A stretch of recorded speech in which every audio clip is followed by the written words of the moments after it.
часто вставляють відео, як галицька молодь у вишиванках присягала вірності Германії і участвували в параді Львові. Но знаємо, що і у нас у Ужгороді подобний парад був, і яка між ними суттєва різниця. Дійсно, подобний парад був і у нас в Ужгороді. Не хочу давати оцінку Галицькому параду, де майже 100% громадськість ринула під знамена нацизму. Жаль, но хай вони і другі дають оцінку їм, но ми виділи в інтернеті, що подали некий такий ролик, як в Ужгороді на площі Масарика происходить великий парад.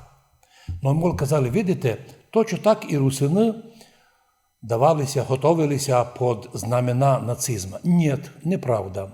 Тот ролик, який вони знайшли, відноситься не до 39-го року, а до 41-го, на якому в Ужгороді уже мадяри святкують 2-річчя звільнення Подкарпатської Руси від Карпатської України.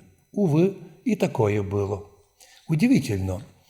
Венгрія повністю окупувала Подкарпатську Русь, помним, з 15 по 18 марта 1939 року.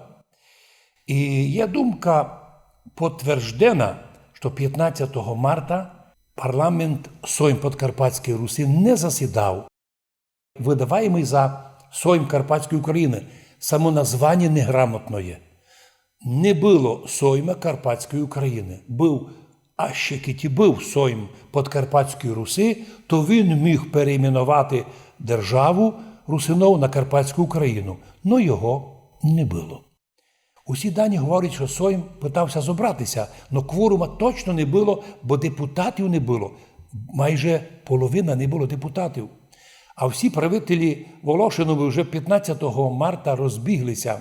І сам Волошин, де збирався, кажуть, зібрати тот Сойм, но відео ж не виходить, на обід забрав гроші державні і пішов. Рано русини 15 марта випустили на волю із тюрми вище 2000 галицько-польських нелегалів, що ті рахувалися за січовиків. Ну і ті із страху перед мадярами розбіглися по дворам, по вулицям, по селам.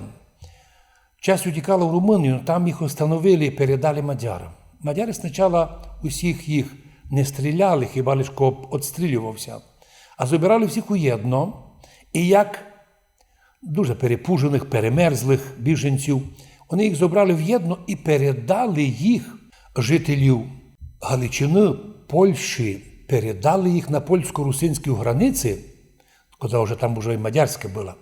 Мадяри передали вище і около 2000 живих людей, галицьких нелегалів, між котрими були і многі преступники, котрих Польща глядала як злочинців.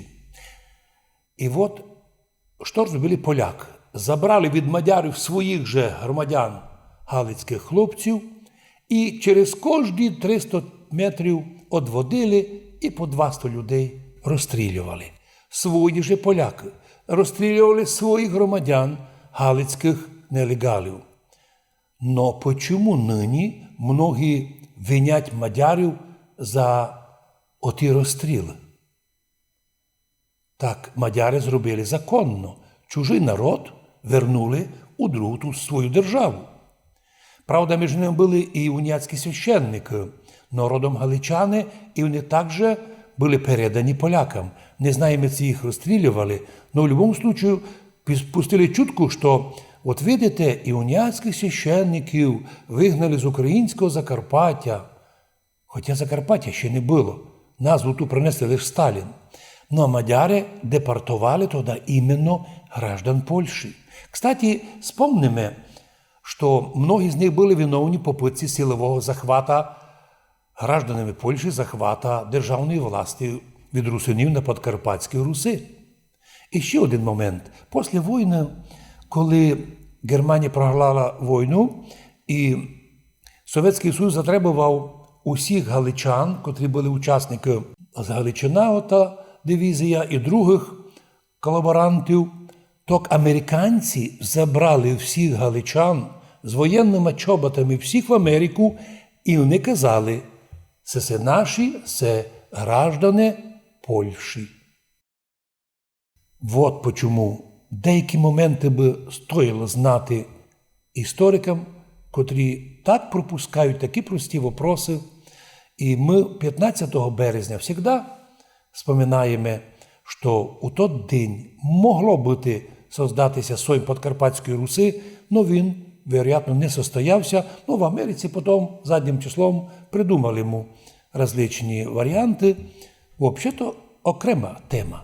Но сьогодні ми кажемо, Господи, як все-таки русини були мудрі, що і в момент, коли попали під анексію Мадярщини, мадяри анексували нашу територію, і многих били, переслідували, многі втікали в Совєтський Союз, а там у радянській Україні їх лапали і кидали в тюрми.